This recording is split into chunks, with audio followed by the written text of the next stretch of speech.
గురుభ్యో నమః. హరిః ఓం. వసుదేవసుతం దేవం కంసచానూరమర్దనం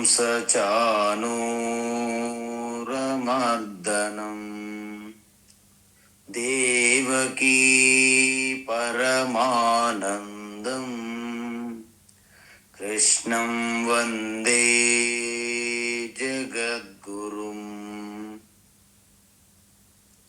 తీర్త్వా మోహార్ణవం హత్వా రాగద్వేషాదిరాక్షసాన్ సీతా శాంతి సమాయుక్త ఆత్మా రామో విరాజతే. ఆత్మా రామో విరాజతే. ఆత్మస్వరూప బంధుగణ, మనం భగవద్గీత 18వ అధ్యాయం మోక్ష సన్యాస యోగములో ఇప్పటి వరకు చాలా విషయాలు, కర్త, కర్మ, జ్ఞానం, బుద్ధి, 3 గుణముల ఆధారంగా చూసాము. ఇప్పుడు ధృతి అంటే మనోధైర్యంతో కూడినటువంటి ఆ సంకల్పక ధారణ శక్తి, సంకల్ప శక్తి ఏదైతే ఆ పట్టుదల ఉంటుందో దానిని ధృతి అంటారు. అయితే సాత్విక ధృతి మనం చూసాం. అదేవిధంగా సాత్విక ధృతి అంటే మనస్సు, అంటే త్రికరణ శుద్ధితో మనస్సు, ఇంద్రియములు, శరీరము ద్వారా జరిగేటువంటి చేష్టలు ఏవైతే ఉన్నాయో అవి నిరంతరము ఒక ఆధ్యాత్మిక వృద్ధి కోసం ప్రారంభించినటువంటి అన్ని చేష్టలు కూడా ఆ యోగ నిష్టతో అవ్యభిచారిణి అంటే ఎటువంటి మధ్యలో విడిచిపెట్టడం ఉండదన్నమాట. అటువంటి ధృతి సాత్వికీ ధృతి అని చెప్పాము. అందువలన మరి రాజసీ ధృతి ఏంటి? రాజసిక ధృతి ఏంటంటే ధర్మము, కామము, అర్థం కోసమే, అంటే మోక్ష పురుషార్థం గురించి అసలు శ్రద్ధే ఉండదు. ఉన్న వెంటనే మారిపోతుంటుంది అన్నమాట. వ్యభిచారిణ్య మారిపోతుంటది. అందువలన ఇక్కడ ప్రసంగేన ఫలాకాంక్షి, తను చేసేదానికి ఫలం యందు పూర్తిగా ఆసక్తి, సంగం, బంధం పెట్టుకుని ఉంటారు అనమాట. అందువలన వీళ్ళు ఇటువంటి ఆధ్యాత్మిక శ్రద్ధ కానీ ఆధ్యాత్మిక వృద్ధి కోసం కానీ కాకుండా లౌకికమైనటువంటి వాటి కోసము పట్టుదలతో చేస్తారు. కానీ అన్ని లౌకికమైనటువంటి విజయాల కోసం, లౌకికమైనటువంటి కోరికలు తీర్చుకోవడానికే తప్ప వాస్తవానికి ఆధ్యాత్మికమైనటువంటి వృద్ధి కోసం ఎటువంటి ఆ కార్యాలు చెయ్యరు. అందుకే ధర్మ అంటే కామ అర్థమే ముఖ్యము, వాటికి పుణ్యం కూడా వస్తుంది. ఎటువంటి పుణ్యము? లౌకికంగా కోరికల కోసమే. ఈవెన్ జీవాత్మ అంటే దేహ త్యాగం తర్వాత కూడా స్వర్గాది లోకాల భోగాల కోసమే, అంటే భోగలాలస, భోగలంపటం అంటారు. కాబట్టి ఇటువంటి ధృతిని రాజసి ధృతి అంటారు. అయితే మనం ఆఖరిగా చూసాం ఏంటి? తామస ధృతి ఎందుకన్నామంటే చూడండి, వీళ్ళు ఎప్పుడు కూడా విషాదం అంటే ఎప్పుడు దుఃఖంలోనే ఉంటారు. ఏ పని చేయాలన్నా ఉత్సాహం సన్నగిల్లుతుంది. వాళ్ళతో మీరు కలిసి వెళ్ళారా, మీకు కూడా ఆ ఉత్సాహం పోతుంది. ఎప్పుడు మనస్తాపంలోను, ఎప్పుడు అదొక టెన్షన్తో, ఆ భయంతో ఉంటారు. ఏ పని చేయాలని అడిగారనుకోని మీరు, ఇప్పుడు వద్దండి, మూడు బాగలేదు, టైం బాగోలేదు అనేసి తప్పించుకుంటారన్నమాట. అలా అనేసి అన్నమాట. అందుకే ఏదైనా చేయమన్నాం అనుకోండి, గీత వినమన్నాం అనుకోండి, లేకపోతే ఏదైనా భజన చేద్దాం అన్నాం అనుకోండి, వాళ్ళు ఏమంటారంటే ఇప్పుడు వద్దండి నాకు మూడు బాగోలేదు మూడు. అందుకే ఎవరైతే ఈ మూడు బాగోలేదు అంటారో వాళ్ళని మూఢ అంటారు స్వామి దయానంద సరస్వతి. ఎందుకంటే వాళ్ళకి మూడు బాగోలేదు కదా, అందుకని మూఢులు అని అర్థం. వాళ్ళ ఇంద్రియములు ఇంద్రియములు ఉంటాయి కదా, అవి చురుకుగా పనిచేయవు, డల్లగా ఉంటాయి అన్నమాట. అందువలన వీళ్ళు ఎప్పుడు చూసినా మనస్తాపములోను ఏదో ఒక విచార వదనంతో విషాదములో కూరుకుని పోయి ఉంటారు. అందుకే వీళ్ళ నుండి విషాదము శోకం అనేది విడిచిపెట్టదు. ఎందుకంటే నిరంతరము దానికి ఫీడింగ్ చేస్తుంటారు అన్నమాట వీళ్ళు, మొక్కకు నీరు పోసినట్టు. అదేవిధంగా మదమేవచ అన్నారు ఇక్కడ. మదమేవచ చూడండి, వీళ్ళకి ఏది చేయడానికి ఒక మోస్తర శ్రద్ధగాని ఉత్సాహంలో చురుకుతనం ఉండదు. కాబట్టి అలా ఖాళీ ఉంటే ఏం చేస్తారు, వ్యసనాలకు బానిసైపోతారు. డ్రగ్స్, గ్యాంబ్లింగ్, ఇలాంటివన్నీ చెడు వ్యసనాలకి దారి తీస్తుంది. ఎందుకంటే సమయం ఉంటుంది, ఆ సమయాన్ని సద్వినియోగం చేసుకోరు. కాబట్టి నవిముంచతి దుర్మేధ, చూసారా, దుర్మేధ అన్నాడు ఇక్కడ. అంటే వీరి యొక్క బుద్ధి చెడుదారి పట్టింది అని అర్థం. అంటే వీళ్ళని ఎవ్వరూ మార్చలేరు, కానీ వారు మాత్రము మిమ్మల్ని వాళ్ళ దారిలో తీసుకెళ్ళగలరు. చూడండి, ఇవన్నీ వ్యసనాలు ఈ యూనివర్సిటీలో పిల్లలు అందరూ వారు మారర సరికదా, మంచి వాళ్ళని కూడా వారి దారిలో తీసుకెళ్తారు. ఎందుకంటే 24 గంటలు కూడా ఒక్క దాని మీద ఉంటారు, ఆ వ్యసనం మీద. లేకపోతే తాగడము, లేకపోతే గ్యాంబ్లింగ్, పేకాట్లు ఉంటాయి కదా ఇలాట్లు. వారు ఏమంటారంటే మీకు తెలీదు, ఒక్కసారి జస్ట్ చూడు చూడు చూడు అని మనల్ని అక్కడ బలవంతం తీసుకెళ్తారు. అందువలన ఒక్కసారి మీరు కూడా మీ మనస్సు ఇతోటి చంచలమయ్యిందా, వాళ్ళ త్రాపలు పడిపోతాం. అందువలన ఆ తమో గుణంతో కూడినటువంటి ఆ కేవలము మందబుద్ధి, ఆ మేధస్ఫూర్తిగా భ్రష్టులైపు పని చేయకపోయిన వాళ్ళు మిగతా వాళ్ళను కూడా ఆ యొక్క వ్యసనాలు అవన్నీ అట్రాక్ట్ చేసినట్టు తయారు చేస్తారనమాట. అందువలన వారికి దుర్బుద్ధి, దుర్మేధ అంటారు. అది ఏంటంటే దాన్ని మనం ఇంద్రియ నిగ్రహం కావాలనుకోండి, దాన్ని మెల్లమెల్లగా అభ్యాసం చేసి దాన్ని మనం స్వాధీనం చేసుకోవాలి. మీరు ఒక్కసారి దాని మీద అటాక్ చేసినా అది మీకు రివర్స్. అందువలన చూడండి, పిల్లలకి ఎవరైనా సరే మీరు కఠినంగా వాళ్ళని మార్చాలని, కఠినంగా మాట్లాడి వాళ్ళు మార్చాలని చూస్తే అలాంటి వారిని వీళ్ళు తీయని తేని మాటలు వాడి వారి యొక్క వ్యసనాల్లోకి లాగేస్తుంటారు అన్నమాట సమాజంలో.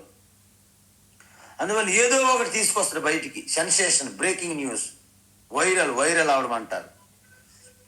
ఏంటంటే వీళ్ళంతా కూడా చారువాకులు అంటారు. చారువాకులు అంటే ఏంటి, చారు, మిఠా వాకు, బాత్ అంటే తీయని మాటలు మాట్లాడుతుంటారు. వాళ్ళ మాటలలో చూస్తే అలాగా ఆకర్షితులైపోతారు మీరు. జీవితము చిన్నది, అందువలన ఉన్నన్నాలే అనుభవించాలి. ఇవన్నీ దేవుడు మనకి ఎందుకు ఇచ్చాడు, అనుభవించు రాజా అని అంటుంటారు అన్నమాట వీళ్ళు. కాబట్టి వీళ్ళంతా ఏమీ చేయరు. కాబట్టి ఇక ఖాళీ ఉన్నప్పుడు ఏం చేయరు తెలియక డ్రగ్స్కి, వ్యసనాలకి బానిసలైపోయి జీవితం వ్యర్థం చేసుకుంటారు. అటువంటి ధృతిని తామసిక ధృతి అంటున్న పరమాత్మ. ఎందుకు, పగట కలలు కంటూ భయము, శోకము, విషాదము, మదం అనే ఈ తమో గుణముతో కూడిన గుణాలని వదిలిపెట్టరు. అది వదిలిపెట్టరు, దానికి ధృతి అనమాట. అక్కడ అక్కడ మనం సాత్విక ధృతి ఏం చెప్పాము? ఒక గొప్ప సంకల్ప శక్తి, ధారణ శక్తితో గొప్ప యజ్ఞయాగం, గొప్ప కార్యాన్ని విడిచిపెట్టకుండా చేస్తే సాత్విక ధృతి అన్నాం. వీళ్ళేమంటున్నారంటే ఇక్కడ తామసిక ధృతి అంటే వీళ్ళు ఈ యొక్క పగటి కళలు ఊహాలోకముల నుండి బయటికి రమ్మని రారు. వాళ్ళు, మీకు తెలీదు, మీరు ఇలా కష్టపడండి, నాకు సమయం వస్తుంది, నేను ఒక్కసారి సీఎం అయిపోతాను ఈ రాష్ట్రానికి.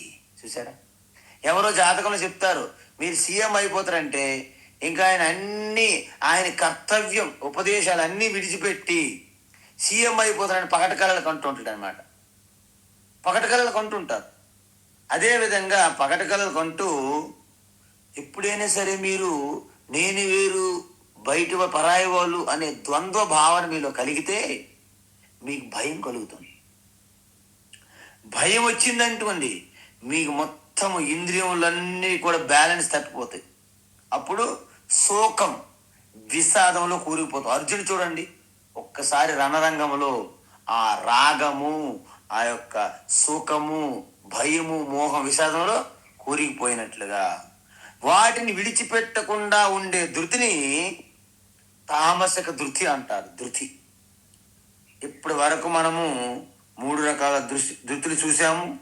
అయితే మనం ఏం చెయ్యాలి అంటే రాజసిక పట్టుదలలో కూడా చాలా పట్టుదల ఉంటుందండి, విడిచిపెట్టరు, దృఢ నిశ్చయం ఉంటుంది. కానీ అవి ఆధ్యాత్మిక ఎదుగుదలకి వాడరు, లౌకికంగా వాడుతారు. అంటే మోక్షం అనేది అలా సంబంధమే ఉండదు. అర్థము అంటే ధనధాన్యములు, కామం అంటే భోగాలు, ఇవి వీటి కోసము వాడుతారనమాట. నిష్కామ కర్మ చేస్తే అది చిత్తశుద్ధి, గురు ప్రాప్తి కలిగి జ్ఞానయోగంలోకి మీరు ప్రవేశిస్తే జ్ఞానం ద్వారా మీకు పూర్తిగా సంపూర్ణ భద్రత, సంపూర్ణ శాంతి, సంపూర్ణ ఆనందం కలుగుతాయి. ఈ విధంగా తామసిక ధృతి ఉంటే తొందరగా విడిచిపెట్టి రాజసిక ధృతిలోకి ప్రవేశించి తద్వారా సాత్విక ధృతిలోకి రావాలి. ఈ విధంగా మనము గుణాలని స్టెప్ బై స్టెప్ మెల్లమెల్లగా వెళ్ళాలి. ఒక్కసారి నేనేదో తామసిక నుండి సాత్వికలోకి వెళ్తానంటే అది బెడిసి కొట్టవచ్చు మీ ప్రణాళిక. కాబట్టి ఇక్కడ భగవాన్ ఏమంటున్నాడంటే 3 రకాలు మనం చూసాం కదా. ఏంటి? సాత్విక ధృతి, మనస్సు, ప్రాణ, ఇంద్రియములన్నీ వాటి చేష్టలు, క్రియలు ఆధ్యాత్మిక చింతన వైపే, అంటే యోగాభ్యాసం ద్వారా ఏకీకృతం, అంటే ఒక త్రికరణ శుద్ధి ద్వారా చేసే విడిచిపెట్టిన మంకు పట్టుదలని సాత్విక ధృతి అంటారు. రాజసిక ధృతి అంటే ఏంటి అంటే ఈ అర్థాలు, భోగాలు, వాటి కోసం కావలసిన పుణ్యం, ధర్మం కోసము, దేనికోసము? లౌకికంగా పేరు ప్రతిష్టలు, విజయాల కోసము తీవ్రమైనటువంటి ఆ కోరికలనే జాలము, జంజాటములు, ఆ వలలో పడి పరుగులు తీస్తూ వారి యొక్క నిరంతరము భోగభాగ్యాలు, ఆస్తులు, ఈ సంపాదన కోసమే ఉండే ధృతిని రాజసిక ధృతి అంటారు. ఒకసారి బ్రీఫ్గా, నిరంతరం ఊహాలోకాల్లో తేలుతూ పగటి కళలు, మనోరథాలు, భయము, శోకము, విషాదం, మదము, ఇటువంటి గుణాలని వారి జీవితంలో విడిచిపెట్టరు, మిగతా వాళ్ళని అందులో ముంచుతుంటారు. అటువంటి ధృతిని తామసిక ధృతి. ఇప్పుడు భగవాన్ ఏమంటుండంటే 3 రకముల ధృతిని మనము చూసాము. ఓకే, అయితే ఇప్పుడు 3 రకములైనటువంటి సుఖములు. సుఖం అంటే మనకు అనుకుంటాం ప్రతిదీ సుఖమని మనం భ్రమపడతాం, కానీ ఆ సుఖము కూడా 3 రకములుగా ఉంటుంది. ఎందుకు? ప్రాతస్మరామి స్తోత్రములు చూస్తాం. సచ్చిత్ సుఖం పరమహంస గతిం తురీయం. సచ్చిత్ సుఖం చూసారా, సచ్చిత్ అనంతమైన సంపూర్ణ సుఖం, శాశ్వత సుఖం, అది తుర్యానందం, బ్రహ్మానందం, ఆత్మానందం. అది వచ్చేది పోయేది కాదు. అలాంటి సుఖం వేరు. కానీ ఇక్కడేం సుఖములు? 3 గుణముల ద్వారా కలిసి వస్తున్న సుఖాలని 3 రకాలుగా విభజిస్తారు. ఎలా? 3 గుణముల ఆధారంగా. 3 గుణముల ఆధారంగా మనం చూస్తున్నాం. ఇప్పుడు సుఖం త్రిధానీం, సుఖం త్రిధానీం త్రివిధం, సుఖం త్విదానీం త్రివిధం, సుఖం త్విదానీం త్రివిధం. శృణు మే భరతర్షభ, శృణు మే భరతర్షభ, శృణు మే భరతర్షభ. అభ్యాసాద్రమతే యత్ర, అభ్యాసాద్రమతే యత్ర, అభ్యాసాద్రమతే యత్ర. దుఃఖాంతం చ నిగచ్చతి, దుఃఖాంతం చ నిగచ్చతి, దుఃఖాంతం చ నిగచ్చతి. సుఖం త్రిదానీం త్రివిధం, శృణు మే భరతర్షభ. సుఖం త్విదానీం త్రివిధం, శృణు మే భరతర్షభ. సుఖం త్విదానీం త్రివిధం, శృణు మే భరతర్షభ. అభ్యాసాద్రమతే యత్ర దుఃఖాంతం చ నిగచ్చతి, అభ్యాసాద్రమతే యత్ర దుఃఖాంతం చ నిగచ్చతి, అభ్యాసాద్రమతే యత్ర దుఃఖాంతం చ నిగచ్చతి. ఇప్పుడు భగవాన్ ఏమంటున్నాడంటే ఇంకొక అంశాన్ని పెట్టారు. ఏంటి? ఇంతకుముందు చూసాం మనం, కర్త చూసాం, బుద్ధి చూసాం. ఇప్పుడు సుఖం అనే దాన్ని ప్రవేశపెట్టి అది కూడా 3 రకాలుగా ఉంటుందని చెప్తున్నారు భగవాన్. ఇప్పుడేంటి? మనం సన్యాసం అంటే 3 రకాల సన్యాసం చూసాం, 3 రకాల జ్ఞానం చూసాం, 3 రకాల కర్మ చూసాం, 3 రకాల కర్త చూసాం, 3 రకాల బుద్ధి చూసాం, 3 రకాల ధృతి చూసాం. అంటే ప్రతి ఒక్కటి కూడా 3 విధములుగా ఉంటుంది. మనం అది గమనించమంత లోతుగా పైన మనం చూస్తాం. కాబట్టి ఇది ఒక రకమైనటువంటి పరిశోధన అన్నమాట భగవాన్ శ్రీకృష్ణ. అందువలన ఓ భరతర్షభ, ఓ అర్జున, అంటే భారత వంశంలో శ్రేష్ఠుడైనటువంటి ఓ అర్జున, చూసావా? ఒక్కసారిగా మనం ఏమైనా చిన్న చిన్న తప్పుడడుగులు పొరపాటు పడితే మనల్ని మన తాతలు, మన అమ్మ, మన నాన్నలను గుర్తు చేసి వాళ్ళు గొప్పవారు అయితే మన వంశము, అప్పుడు మనకు ఒక షేమ్గా అవుతుంది. అబ్బా, నేను ఇలా చేయకూడదు కదా, నేను ఇలా ఆలోచించకూడదు కదా అని మనకు కలగాలి. అందుకే మాటి మాటికి ఓ భరత శ్రేష్ఠ, అంటే నువ్వు భరత వంశములోనే శ్రేష్ఠమైన వాడివయ్యా బాబు, ఇలాంటి సిల్లీ డౌట్లు ఎందుకు అడుగుతావు అన్నట్టు డైరెక్ట్గా చెప్పట్లేదు భగవాన్. అందువలన అక్కడ భగవాన్ ఏమంటారంటే ఇదానీ, ఇప్పుడు వరకు అయితే చెప్పాను, ఇదానీ ఇకపైన కూడా ఇప్పుడు త్రివిధం సుఖం శృణు. ఇప్పటి వరకు చెప్పినవన్నీ విన్నారు కదా. ఇప్పుడు సుఖం కూడా త్రివిధం 3 రకాలుగా ఉంటుంది. విను. ఎలా వినాలి? ఏదో రోడ్డు మీద వెళ్తున్నటువంటి శబ్దముల్ని అలా వినడం కాదు, శ్రద్ధగా విను. శృణు అంటే ఇక్కడ సుఖం అంటే ఆనందం తీసుకోవాలి. సుఖం అంటే త్రివిధం అంటే 3 రకాలు. చూడండి మళ్ళీ, అంటే సాత్విక సుఖం, రాజసిక సుఖం, తామసిక సుఖం. ప్రతి వ్యక్తి చూడండి, ప్రతి మనిషి కూడా ఆనందం కోసమే మన జీవితాంతం వెచ్చిస్తాం. ఎందుకు? ఆనందం కావాలనే మనము ఏదైనా వస్తువు తీసుకుంటాం. మనము మన జీవితంలో ఉద్యోగం కానీ వ్యాపారం కానీ మనం చేస్తున్నప్పుడు మనము బస్సుల్లో, ట్రైన్లో ఆటోలు తిరుగుతూ ఇబ్బంది పడి అనిపిస్తుంది. మనకు కారు కావాలి. ఎందుకు? కారు మీద సుఖంగా వెళ్ళి రావచ్చండి ఆఫీస్కి. చూసారా? ఆనందం, సుఖం. మీరు ఏది కోరుకున్నా చివరికి ఆనందం దగ్గరికి మీరు చేరుతారు. అందువలన ఆనందం అనేది కావాలా వద్దనేది, ఆనందం కావాలా వద్దనే విషయంలో మనకేమైనా ఇది ఉన్నదా, అవకాశం ఉన్నదా?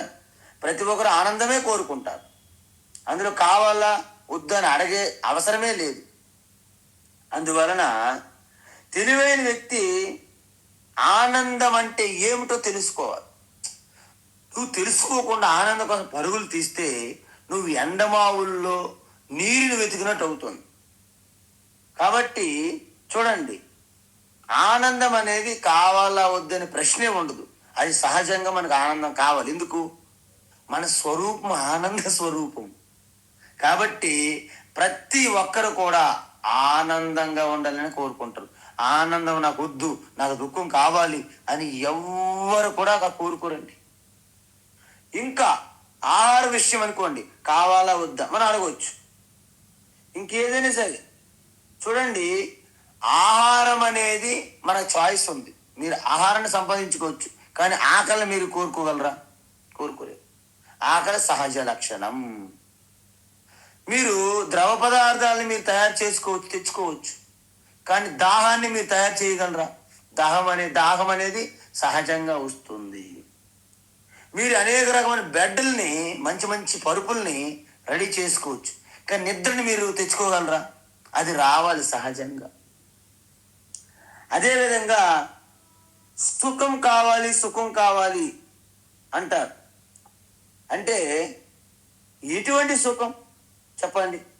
అంటే ఏ విధంగా సుఖం కావాలంటే ఎటువంటి సుఖం అంటే భగవాన్ అంటారు, నిరంతరం మారకుండా, షరతులు లేకుండా, అన్ని సమయాల్లో, అన్ని ప్రదేశాల్లో ఉండే సుఖం అంటూ ఏదైనా ఉందా? ఉంది. కానీ అటువంటి సుఖం కావాలంటే గుణముల కంటే అతీతంగా ఉండాలి. గుణములంటే ఏంటి? మళ్ళీ సేమ్ సత్వగుణము, రజోగుణము, తమో గుణము. అందువలన మీరు ఎప్పుడైనా సరే ఈ గుణముల్లో ఉంటూ, ఈ ప్రకృతిలో ఉంటూ ఒక శాశ్వతమైన దాన్ని మీరు కోరుకున్నారంటే మీ వివేకం కోల్పోయారని అర్థం. ఎందుకు? శాశ్వతమైనటువంటి వస్తువుని అశాశ్వతమైన వాడు దాని నుండి ఎలా వస్తుందని మనకి రాదు. కాబట్టి ఇక్కడ భగవాన్ ఏమంటారంటే, ముందుగా అభ్యాసం వల్ల మీరు సాత్విక, రాజసిక, తామసిక సుఖాలు దేన్నైనా పొందడానికి తీవ్రంగా ప్రయత్నించవచ్చును. చూడండి, అలవాటు పడతాం మనం. అలవాటు పడాలి. అభ్యాసం. మంచి అయినా చెడు అయినా ఏదైనా సరే మనసుకు మీరు బాగా అలవాటు చేయండి. అది అలాగా అతుక్కుపోతుంది. స్టార్టింగ్లో ఇవన్నీ మనకు తెలుసు కదండి. ఇది తాగుపోతండి, పొరపాటున పలాయన వాళ్ళు నిజంగా రోజు తాగుతాడు, కానీ నువ్వు తాగుతావు అంటే వాడు ఇష్టపడ్డాడు, కోపడతాడు, కేసు పెడతాడు కూడా మీ పైన. వాడు నిజంగా తాగుతాడు రోజు, కానీ తాగుపోతా అనేది లేదు. ఎందుకు? తాగుపోత అనేది ఒక అవమానంగా ఫీల్ అవుతారు వాళ్ళు, కానీ తాగడం మానట్లేదే. చూసారు విచిత్రం? తాగుపోతంటేనే ఇంత అవమానంగా ఫీల్ అయిన వాడివి తాగడం మానొచ్చు కదా. మానడు. ఎందుకు? అభ్యాసాద్ రమతే. చూసారా? మంచి అయినా చెడైనా మీ అభ్యాసం వల్ల మనసు సుఖంగా భావిస్తుంది. మనసు ఏం భావిస్తుంది? సుఖంగా భావిస్తుంది. నిన్న చూసాం మనం, ఈ యొక్క ఆసురిక ప్రవృత్తి ఉన్న వాళ్ళు ఇతరులను హింసిస్తూ సుఖం పొందుతుంటారన్నమాట. భలే ఉంది. చూడండి, మన పిల్లలు కూడా ఈ మధ్యకాలంలో కాలేజీ, యూనివర్సిటీలో ఇతర పిల్లల్ని ఇబ్బంది పెట్టి ఏడిపించి ఈవ్ టీజింగ్, ర్యాగింగ్ అంటారు పేరు. ర్యాగింగ్లతో వీళ్ళు సుఖం అనిపిస్తున్నారా? అది ఏ సుఖము? తామసిక సుఖం. కాబట్టి సుఖం అనేది ఒక విషయాన్ని 10 సార్లు అలా చేస్తుంటే మీ మనస్సుకు అది అలవాటైపోయి దాన్ని సుఖంగా భ్రమిస్తుంది మనస్సు. అందువలన ఎటువంటి సుఖం అనేది నీకు ఆరోగ్యకరం, ఎటువంటి సుఖం అనేది నీకు శాంతి ఆరోగ్యంగా ఉంచుతుంది అనేది చూడాలి ఇక్కడ. అందుకే అభ్యాసాత్ రమతే యత్ర, కేవలము సాధన, దానిపైన ఉన్నటువంటి శిక్షణ, దాంతో నిరంతరం మనం రమించడం వలనే స్టార్ట్ అవుతుంది. ఓకే, అందువలన మొదట్లో వీళ్ళందరూ కూడా ఈరోజు ఏవైతే చెడు వ్యసనాల్లో ఉన్నారో వీళ్ళందరూ కూడా స్టార్టింగ్లో వాటి యందు వాళ్ళకి ఆసక్తి లేదు. ఒక్కసారి ఏదో ఒక రూపంలో ప్రవేశిస్తారు తమో గుణం ఆధారంగా. అంటే ఎటువంటి సంకల్పాలు, ఎటువంటి విజయాలు, ఎటువంటి వృద్ధి, ఎటువంటి ఉన్నత శిఖరాలు అధిరోహించాలని వారికి ఎటువంటి అవగాహన ఉండదు. కాబట్టి మెల్లగా వ్యసనాల్లో దూరుతారు. మిగతా వాళ్ళ టీం ఉంటుంది, వాళ్ళకి ఒక టీం ఉంటుంది ఆల్రెడీ, అదే పని అనమాట. సో మెల్లగా రోజు చేసిన పనే చేయడం వలన దానికి అలవాటు అయిపోయి ఎడిక్ట్ అయిపోతారు వ్యసనములకు. అందువల్ల అభ్యాసంతో దానిలో రమిస్తారంట. చూడండి, మనం అనుకుంటాం మందు అంటే వాసన పడక చాలా మందికి వామిటింగ్స్ వస్తాయి మనకి. కానీ ఈవినింగ్ అది పడినప్పుడు ఆయన ఎక్కడ పడుకున్నాడా అంత మైమర్చిపోయి ఆ యొక్క కిక్కులో, అంటే అదొక మమేకము, ఓ మోహము, అది ఒక రకమైనటువంటి ఆ మబ్బుల్లో ఉంటాడన్నమాట. అందువలన అదే ఆయనకి సుఖంగా భాషిస్తుంది భ్రమలో. నిజానికి మంచి సుఖం కాదు, కానీ మనస్సు అక్కడికి అది ఆనందం. అందుకే ఏమంటున్నారు ఇక్కడ మొత్తం అభ్యాసాత్ రమతే యత్ర దుఃఖాంతం చ నని గచ్చతి. దుఃఖాంతం అంటే దుఃఖాలను అధిగమిస్తారు కూడా అంటున్నారు. ఏంటి?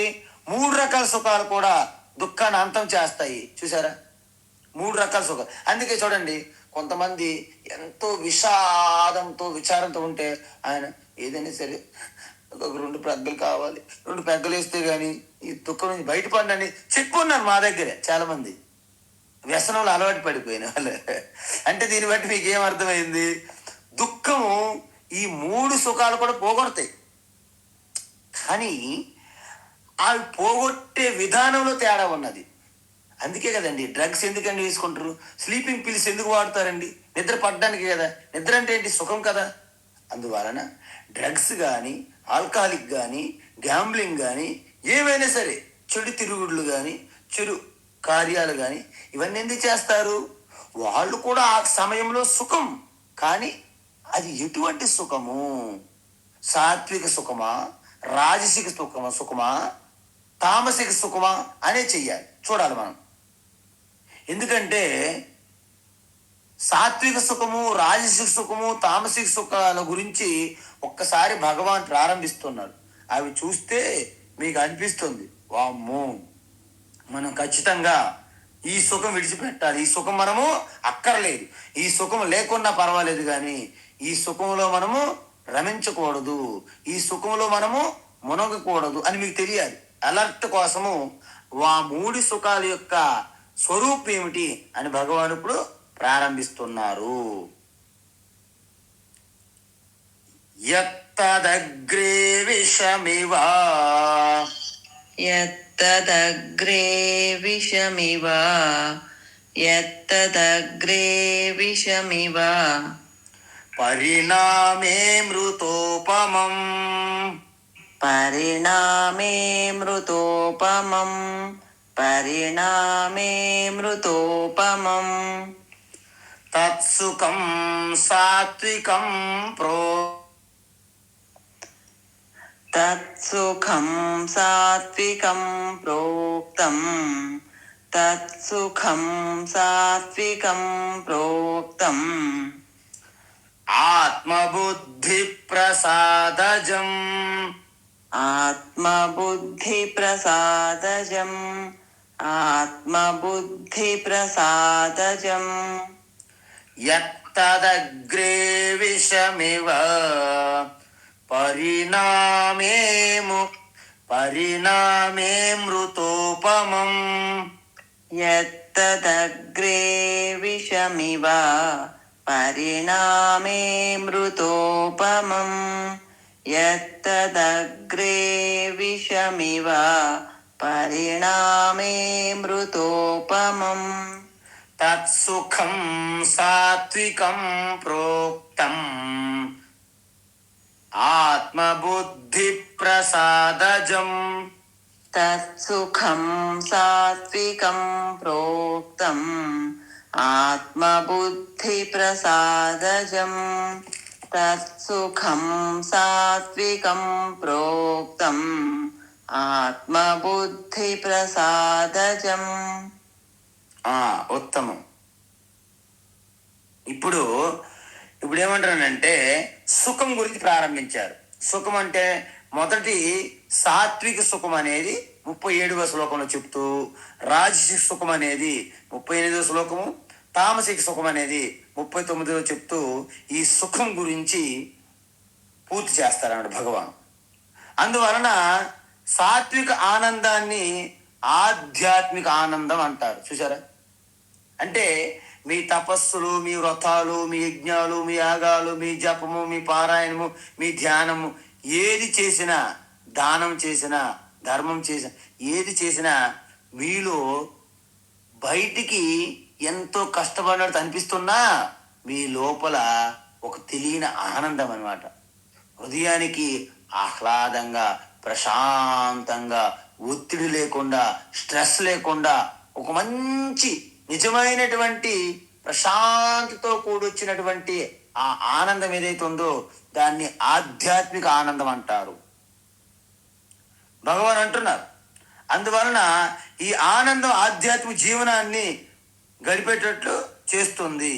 అది కూడా మనమేమనుకుంటాము, ఏదో జీవితంలో ఆఖరి క్షణంలో రామరామకృష్ణ అంటే సరిపోద్ది అంటారు. కాదు, కర్మయోగం ఆనందాన్ని కలిగిస్తుంది.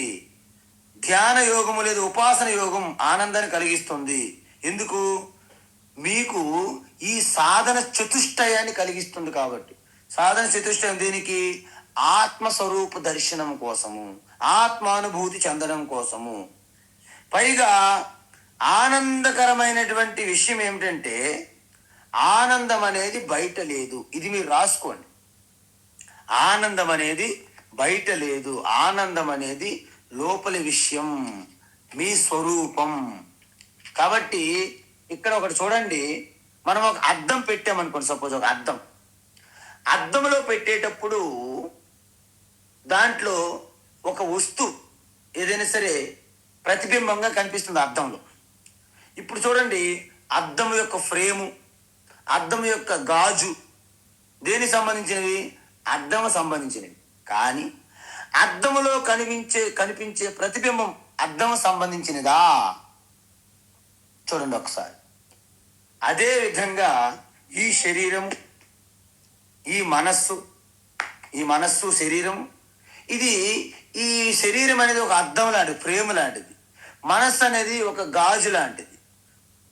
ఆ మనస్సు యందు ప్రతిబింబిస్తున్నటువంటి ఎటువంటి అనుభవం అయినా, సుఖమైన, శాంతి అయినా, ఏదైనా సరే అది శరీరానికి మనసుకు సంబంధించింది కాదు. అది నాది అంటే ఆత్మ. చూసారా? ఈ విధంగా ఈ నిజానికి అసలు మనము బాహ్య విషయాల్లో మనం ఎంత వెతుకుతుంటామో మీరు చివరికి అది దొరకకుండానే మీరు అవుట్. అందుకే మనకి ఏం చెప్తారంటే మహాత్ములు, కస్తూరి జింక అంటారు, మస్క్ డీర్. దాని ఉదరములోనే కస్తూరి ఉంటుంది. స్మెల్ మంచిగా వస్తుంది, ఆ పరిమళం, సుగంధంగా పరిమళం, ఆ వాసన వచ్చి ఎక్కడ నుండి సుదూరం నుంచి వచ్చిందని చెప్పేసి పరుగులు తీస్తూనే ఉంటుంది అన్న వాసన కోసం. చివరికి మరణిస్తుంది. అదేవిధంగా మనం కూడా ఈ ఆనందం కోసం బాహ్య విషయాల కంటే పరుగులు తీసి అది ఎక్కడ కూడా అంతు లేదు, అడ్డు లేదు, ఆపు లేదు. అంతే. చూడండి, మనము అనేక రకాలైనటువంటి ఈ చెప్పాను కదా మీకు, మనము రోల్ అండ్ రాక్ అంటే చిల్లింగ్ అవుట్ అంటారు. అంటే ఈ వారం రోజుల పాటు బాగా హీట్ ఎక్కిపోయాడు, దాన్ని చిల్ అవుట్ అవ్వడానికి అని చెప్పేసి గోవా గోవాలో వెళ్తారు, ఇండోనేషియా, సింగపూర్, టర్కీలు ఇటువైపు వెళ్తుంటారు మన వాళ్ళు కొంతమంది. సో అందుకే వీళ్ళందరూ పబ్బులు, క్లబ్బులు ఇవన్నీ 24 అవర్స్ ఎమర్జెన్సీ వార్డులుగా పనిచేస్తుంటారు వాళ్ళు. అంటే 24 గంటలు వర్క్ 24/7. షిఫ్ట్లు మారినా సరే క్లబ్బు పబ్బులు మాత్రం అవి ఎప్పుడు డోర్ క్లోజ్ ఉండదు, ఓపెన్ ఎప్పుడు 24 అవర్స్. ఎమర్జెన్సీ కదా, మరి ఎక్కడైనా మరి చనిపోతే హాస్పిటల్ కూడా ఒకసారి మోస్తారు తప్ప ఇవి ముయ్యట్లేదంటే చూడండి వీటి పరిస్థితి ఎలాగుందో. అందువలన వాళ్ళు ఏంటంటే అక్కడికి వెళ్తే తప్ప ఆనందం అనేది బయట లేదు, అంత కూడా ఎక్కడో ప్రదేశంలో ఉంది, ఏ సమయంలోనూ ఉంది అని బయట పెడుతున్నాం ఆనందాన్ని మనం. కానీ ఆనందాన్ని అనుభవించే వ్యక్తికే తెలుస్తుంది ఎలాగా ఆనందం అంటే ఏమిటని. ఎందుకు ఈ ఆత్మజ్ఞాన జన్య ఆనందం అనేది శాశ్వత ఆనందము. ఎందుకు ఆత్మ శాశ్వతం కాబట్టి, శాశ్వతం అనే మూలం నుండి వచ్చిన ఆనందమే శాశ్వత ఆనందం. మరి నాకు పలైన ఫుడ్ తింటే సుఖం అనిపిస్తే మరి తిన్న తర్వాత సుఖం అనిపిస్తుంది కదా, ఓకే. ఇప్పుడు మరి ఆ ఫుడ్ ఆ ఆహారం తిన్నప్పుడు సుఖం కలిగింది కాబట్టి సుఖం అనేది ఆహారంలో ఉందా లేదా అని ప్రశ్నించుకుందాం మనం. ఓకే అనుకుందాం, సరే. సుఖం అనేది ఆహారంలో ఉంటే మీరు నిరంతరం తింటూనే ఉండాలి. ఎందుకు? ఎవరికైనా సుఖం వద్దని ఉన్నారు ఎవరైనా మీరు చెప్పండి. సుఖం నాకు పలానా టైంలో కావాలి, పలానంత సుఖం కావాలి, ఒక బకెట్ సుఖం, లేకపోతే ఒక 2 కేజీల సుఖం, లేకపోతే ఒక 10 మీటర్ల పొడవున్న సుఖం అని ఎక్కడైనా ఉంటుందా? నిజానికి ఆహారంలో సుఖం ఉంటే నిరంతరం తింటూనే ఉండాలి. కానీ కొన్ని పదార్థాలు తిన్న తర్వాత అమ్మో నాకు వద్దండి, నాకు వామిటింగ్ వస్తుందండి, నా వల్ల కాదండి, క్షమించండి, తర్వాత చూద్దాం అంటే ఎందుకంటున్నారు అంటే నిజానికి ఆహారంలో సుఖం లేదు. వ్యక్తులు కూడా వాళ్ళు కలిస్తే నాకు ఎంత ఆనందం అనుకుంటాం.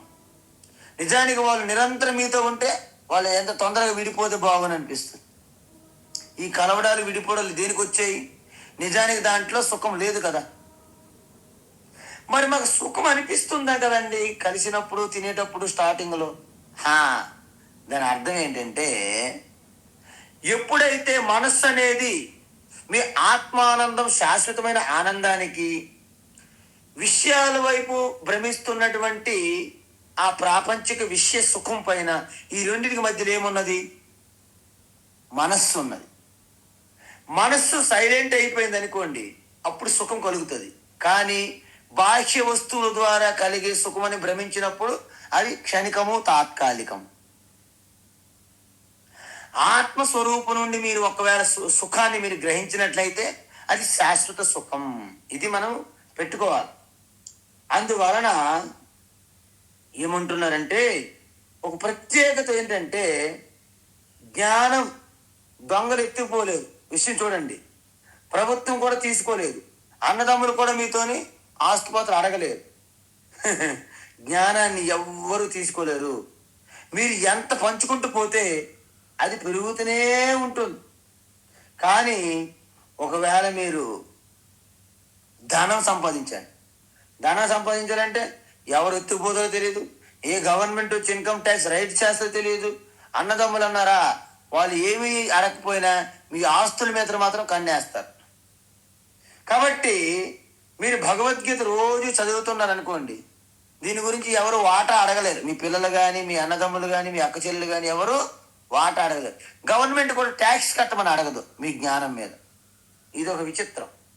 అందువలన జ్ఞానం హరించుకోపోదు కాబట్టి జ్ఞానం ఆధారంగా కలిగే సుఖం ఎవరు హరించుకుపోలేరు. చూసుకోండి, ఇక్కడ ఏదైతే మన నుండి మనం కోల్పోమో, ఏ జ్ఞానాన్ని అయితే మనకి అభద్రత లేదో భద్రత ఇస్తుందో, అంటే భద్రత కలిగించి దాన్ని హరించుకుపోకుండా శాశ్వతంగా ఉన్నటువంటి ఏదైతే ఉంటుందో దాని నుండి కలిగే ఆనందం శాశ్వత ఆనందం. చూడండి, అందుకే ఇక్కడ ఏమంటున్నారంటే జ్ఞానాన్ని ఆధారంగా చేసుకున్న ప్రశాంతత ఎప్పుడు మీతోనే ఉంటుంది. అలా కాకుండా వస్తువులపైన ఆధారపడిన వచ్చినటువంటి ప్రశాంతత కానీ సుఖం కానీ, మనుషుల ద్వారా వచ్చినటువంటి ప్రశాంతత సుఖం కానీ, ఇవన్నీ కూడా ఆ వస్తువులు పోయినప్పుడు ఆ ప్రశాంత సుఖం పోతుంది, ఆ వ్యక్తులు పోయినప్పుడు ఆ ప్రశాంత సుఖం పోతుంది. కానీ జ్ఞానం అనే ఆనందం వచ్చింది. జ్ఞానం ద్వారా ప్రశాంతత, ఆ ప్రశాంతత ద్వారా వచ్చే ఆనందము ఇప్పుడు మీతోనే ఉంటుంది. కాబట్టి మీరు చెప్పండి, సాత్విక సుఖం అంటే సాత్విక ఆనందం అంటున్నారు భగవాన్. అంటే అర్థం ఏంటి అంటే ఇక్కడ ఆత్మబుద్ధి ప్రసాదజం అంటే ఆత్మబుద్ధి, బుద్ధి అంటే ఇక్కడ జ్ఞానం అండి, బుద్ధి అంటే జ్ఞానం, ఆత్మజ్ఞానం అంటే ప్రసాద, ప్రశాంతంగా ఉన్న మనసు అని అర్థం. అంటే ఆందోళన, అలజడి, వెలితి, చికాకు, చిరాకు ఇలాంటి భయము లేనటువంటి ఆ స్థితినే ప్రశాంతత అంటారు. ఆ ప్రశాంతత స్థితి నుండి ఆనందం మీకు కలుగుతుంది. ఆనందం ఎక్కడి నుండి వస్తుంది చెప్పండి? ఆత్మ నుండి వస్తుంది. ఎందుకు? ఆత్మకి ఇంకొక స్వరూపం పేరే ఆనందం. చూడండి, ప్రజ్ఞానమానందం బ్రహ్మ ఆనందో బ్రహ్మేతి వ్యజానాత్ ఆనందేవ కల్విమాని భూతాని జాయంతే ఆనంద ఆత్మా బ్రహ్మ పుచ్చం ప్రతిష్ట. అంటే ఆత్మకి, ఆనందంకి ఆత్మయే ఆధార మూలము. అందువలన ఆత్మానందం, ప్రశాంతత ఎప్పటికీ పోదనమాట. అయితే ఇంత గొప్ప ఆనందం, ఇంత అద్భుతమైన ఆనందం అంత తేలిగ్గా దొరుకుతుందని, అంత సింపుల్గా మీకు దొరకదు. ఏం చేయాలి? దానికి మనం కొంత మూల్యం చెల్లించాలి. మనం ఏ వస్తువైనా, ఒక పుస్తకం కొంటాం, ఒక వస్తువు కొంటాం, డబ్బులు ఇవ్వకుండా ఇస్తారండి? ఫ్రీగా ఇవ్వరు. అందువలన మనం ఎటువంటి ఆనందంకైనా సరే మనము మూల్యం చెల్లించాలి. కానీ ఈ ఆత్మానందం మాత్రము మీరేం చెల్లించక్కర్లేదు. ఎందుకు? అది మీరై ఉన్నారు కాబట్టి. ఇక్కడ అద్భుతం ఏంటంటే దీనికోసము మనం బయట వెతకాల్సిన పని లేదు. మీ లోపల ఉన్నటువంటి అడ్డంకులు ఏవైతే ఉన్నాయో అవి రానివ్వకుండా అడ్డుకుంటున్నారు. వాటినే మధుకైటభ, రావణ కుంభకర్ణాది రాగద్వేషాలుగా ఉన్నటువంటి చంచలమైన ఆందోళన, అలజడితో కూడి ఉన్న మనస్సు అడ్డుకుంటుంది. కాబట్టి దానికోసం మీరు సాధన, తపస్సు చేయాలంటారు తప్ప వాస్తవానికి సాధన, తపస్సులు అక్కర్లేదు. ఎందుకు? మీరే అయి ఉన్నారు కదా ఆత్మానందమై. మరి ఎందుకు సాధన, తపస్సు అవసరము అంటే అది ప్రకటమవ్వకుండా అడ్డుకుంటున్నాయి కొన్ని శక్తులు. ఆ నెగిటివ్ ఎనర్జీస్ని మనము ఒకవేళ తీసివేయగలిగితే ఆ పాజిటివ్గా ఉన్నటువంటి ఆత్మానందం అనేది మీ స్వరూపంగా మారుతుంది. అన్నమాట. అందువలన మొదట మనం ఏం చెప్తాం? సాధన కర్మయోగము. ఎందుకు? కర్మయోగము ద్వారా మలము నాశనం అవుతుంది. మలం అంటే ఏంటి అంటే కామ, క్రోధ, లోభ, మోహ, మద, మాత్సర్యాలు ఏవైతే ఉంటాయో అవి సుప్తావస్థలో ఉంటాయి, పడుకొని ఉంటాయి, దాక్కొని అవకాశం కోసం. సో ఎప్పుడైతే నిష్కామ కర్మలు చేస్తారో మెల్లగా వాటి యొక్క పొరలు అలాగా మీకు బ్రష్ పెట్టి వాష్ చేసినట్టు అవుతుంది బట్టలు. ఆ విధంగా మలం పోగొట్టుకోవాలి. ఎలా పోగొట్టుకుంటాము?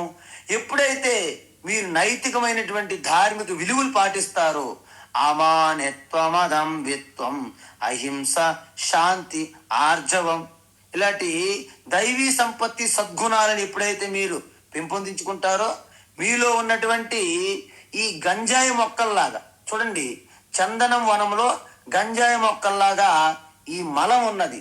దాన్ని మనము ఆ కలుపు మొక్కలు తీసి పడేయాలి బయటికి, ఆసురి సంపత్తికి సంబంధించిన కలుపు మొక్కలు. అప్పుడు మెల్లగా మీలో ఆ స్వచ్ఛత అవుతుందన్నమాట మనస్సు. అప్పుడేం చేయాలి? మనస్సుని ఏకాగ్రతలోకి మరల్చాలి. ఏకాగ్రతలో మరల్చంటే ఏం చేయాలి? అప్పుడు మనము ఆ యొక్క ఉపాసన, జపాది ఉపాసన చెయ్యాలి, ఇష్టదేవత అలాంటివి. అప్పుడేమవుతుంది? అప్పుడు మీకు మనస్సు నిలకడగా, నిశ్చలంగా ఉంటుంది, చెలించకుండా. అప్పుడు ఏమవుతుందంటే మనము ఆరంభంలో కష్టం అనిపిస్తుంది, కానీ మెల్లగా అభ్యాసంతో చేస్తుంటాం అనుకోండి, అది మీకు అది అలవాటు అయిపోతుంది. ఎందుకు?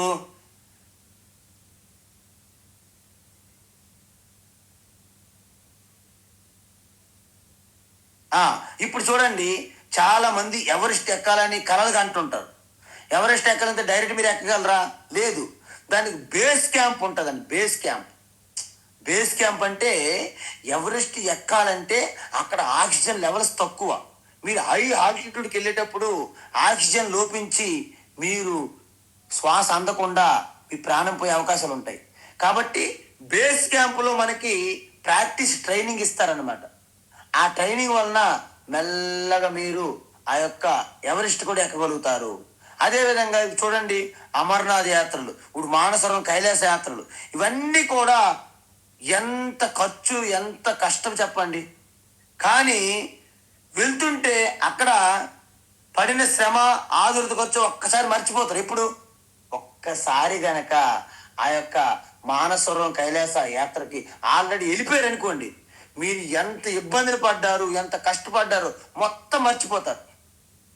ఒక్కసారి ఊహించుకోండి, మీరు 14 కిలోమీటర్లు పైగా అరుణాచల్ ప్రదక్షిణ చేస్తున్నారు. 14 కిలోమీటర్ల ప్రదక్షిణ అంటే మీకు సులభమా అండి?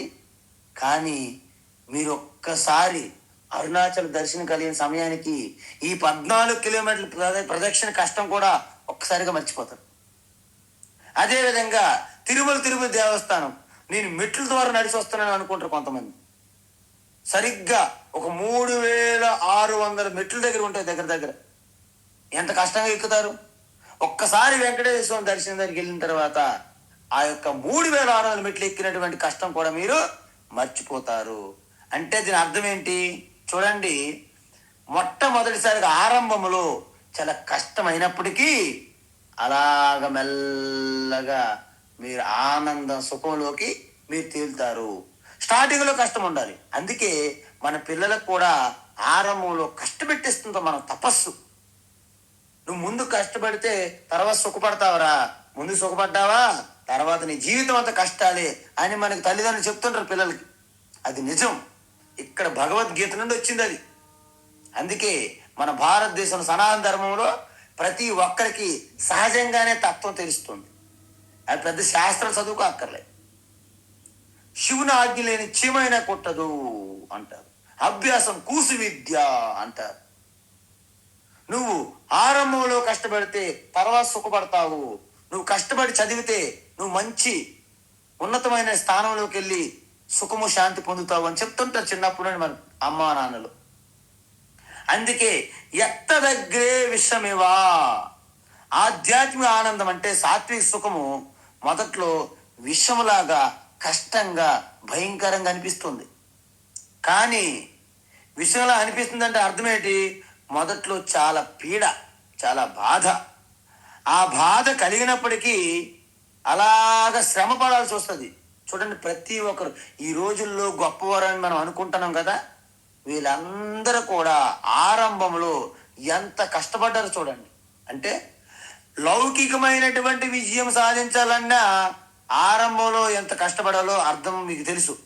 ఇప్పుడు ఒలింపిక్స్ ఉన్నాయి, గేమ్స్. 4-5 సంవత్సరముల నుండి వాళ్ళు సర్వ సుఖాలని త్యాగం చేస్తారు. అదొక తపస్సు. ఏ రంగంలో విజయం సాధించాలన్నా వాళ్ళకి ఆ విజయం వరించాలంటే వారు అన్ని విడిచిపెట్టి ఒకదాని మీదే దృష్టి పెట్టాల్సి ఉంటుంది. అందుకే స్టీవ్ జాబ్స్, బ్రూస్లీ ఇలాంటి గొప్ప గొప్ప ఆటగాళ్ళు, గొప్ప గొప్ప పారిశ్రామికవేత్తలు ఏమంటారంటే 99 వాటిని విడిచిపెట్టి ఆ ఒక్కదాన్నే మీరు కాన్సన్ట్రేట్ చేయాలి, దృష్టి పెట్టాలి లక్ష్యం పైన అని చెప్తారు. అందువలన మనం ఒక్కొక్కసారి ఈ క్రికెట్, టెన్నిస్, ఈ వెయిట్ లిఫ్టింగు, రన్నింగు ఉంటాయి కదండి, ఈ సంగీతము, పాటలు, ప్రతి ఒక్కటి రోజుకి 12 గంటలు 14 గంటలు సాధన అంటే ఎంత కష్టంతో కూడుకొని చూడండి. కానీ ఒక్కసారి నువ్వు ఆస్కార్ అవార్డు వచ్చింది, నీకు నోబెల్ ప్రైజ్ వచ్చింది, నీకు ఒలింపిక్ మెడల్ వచ్చింది, అంటే ఈ జీవితం అంతా కష్టపడిన కష్టం ఉంటుంది ఆ సమయంలో మర్చిపోతారు, ఆనందంలో తేలుతారు. దాన్నే ఎత్త దగ్గరే విషయమేవ, ఆరంభంలో కష్టమైన పరిణామే, ఆ చివరి సమయంలో అంటే శ్రమ అయిపోయిన తర్వాత ఏమవుతుంది, అమృతోపమం. చూసారా, ఆరంభంలో మీకు విషములాగా అలాంటి భావన, అంత కష్టము, బాధ, పీడ, శ్రమ అనిపించినప్పటికీ పరిణామములో అమృతోపమం, అమృత తుల్యము అంటున్నారు. ఎందుకు? ఒక్కసారి మీ జీవితంలో ఒక 20-30 సంవత్సరములు గొప్ప తపస్సు చేశారనుకోండి. తపస్సు అంటే ఏదైనా కార్యం సిద్ధించడానికి ఒక్కసారి రిజల్ట్ వచ్చింది అనుకోండి. అంటే ఒక కుర్రవాడు, ఒక పిల్ల, ఒక పాప 15 సంవత్సరాలు 17 సంవత్సరాలు కష్టపడి చదివితే ఒక్కసారి ఏదో ఒక పెద్ద పొజిషన్లో ఒక సువర్ణ పథకముతో సన్మానింపబడినప్పుడు వారి యొక్క తపస్సు, వారి కష్టము, వారి శ్రమ అన్ని మర్చిపోయి ఆనందంలో మునిగిపోతారు. ఉపమానం అంటే అమృత తుల్యము, అమృతంతో సమానము. ఆరంభంలో కష్టపడ్డారు, విషమైతే ఎలాగైతే మనము అంత బాధపడతాము విషం చూసి. విషం ఎవరైనా తింటారు, తాగుతారండి? అంటే ఆరంభంలో అంత బాధ, అంత కష్టము, అంత శ్రమ అయినప్పటికీ పరిణామములో దాని యొక్క ఫలం అందుతుంది, అమృతోపమం. అలాంటి సుఖం, అమృతం పొందినట్టు ఆనందం ఎప్పుడైతే కలుగుతుందో అలాంటి సుఖాన్ని సాత్విక సుఖం అంటారు. ఎందుకంటే ఇది ఒక నిలకడగా ఉంటుంది, మీరు ఆల్రెడీ సాధించి తెచ్చుకున్నారు కాబట్టి. దీనివలన మొదటి దశ సాధన చతుష్టయ సంపత్తి పొందడమే. దానివల్ల కూడా ఆనందం కలుగుతుంది. ఏంటి అది? సాత్విక సుఖం. చూడండి, మీరు చాలా ట్రెక్కింగ్లు, తపస్సులు, తీర్థయాత్రలు చేస్తున్నారు, మీకు చాలా ఆనందం కలుగుతుంది. కానీ దానివల్ల మీకు ఏమొస్తుంది? సాధన చతుష్ట యోగ్యత వస్తుంది. తద్వారా మీరు ఆత్మానందాన్ని, ఆత్మజ్ఞానం పొందారనుకోండి, ఆత్మసుఖం కలుగుతుంది. అందువలనే మనకేమంటారంటే ఈ ఆత్మసుఖం అనేది శాశ్వతము. ఎందుకు? ఆత్మ శాశ్వతం కాబట్టి. విషయ సుఖము తాత్కాలికము. ఎందుకు? విషయాలు అనేవి తాత్కాలికం కాబట్టి. విషయ సుఖం అనేది తాత్కాలికము. ఎందుకంటే విషయాలు, వ్యక్తులు, సంబంధాలు, అనుభవాలు, ఎక్స్పీరియన్స్ ఇవన్నీ కూడా తాత్కాలికము కాబట్టి వాటి ద్వారా వచ్చే సుఖము తాత్కాలిక, క్షణిక సుఖము. మరి ఆత్మానుభూతి సుఖము, ఆత్మానందము, ఆత్మ శాశ్వతం కాబట్టి ఆత్మ సుఖం అనేది శాశ్వత సుఖం. ఈ విధంగా మొదట విషతుల్యంగా అనిపించిన, విషతుల్యం కాదు మనకు అనిపించిన, అది పరిణామములో చివరికి అమృతంగా మారుతుంది. కాబట్టి అటువంటి అమృతం ఎలా, ఏంటి? అమృతం అంటే ఆత్మజ్ఞానం, అంటే మోక్షం అని అర్థం. చూసారా, మొదట మీరు సాధన చతుష్టయ యోగ్యత పొందే సాత్విక సుఖం నుండే కదా మీరు ఆత్మానందం పొందుతున్నారు. ఆత్మానందం అంటే అమృతానందం, అమృతం. అందువలన సాత్విక సుఖం చివరికి అమృతం లాంటి ఆత్మజ్ఞానం వల్ల కలిగే ఆనందాన్ని కలిగిస్తుంది. కాబట్టి ఆ సుఖాన్ని సాత్విక సుఖం అంటారు. అదేవిధంగా సాత్విక సుఖం అయింది కాబట్టి ఇప్పుడు మనము రాజసిక సుఖం అంటే ఏంటి చూడాలి.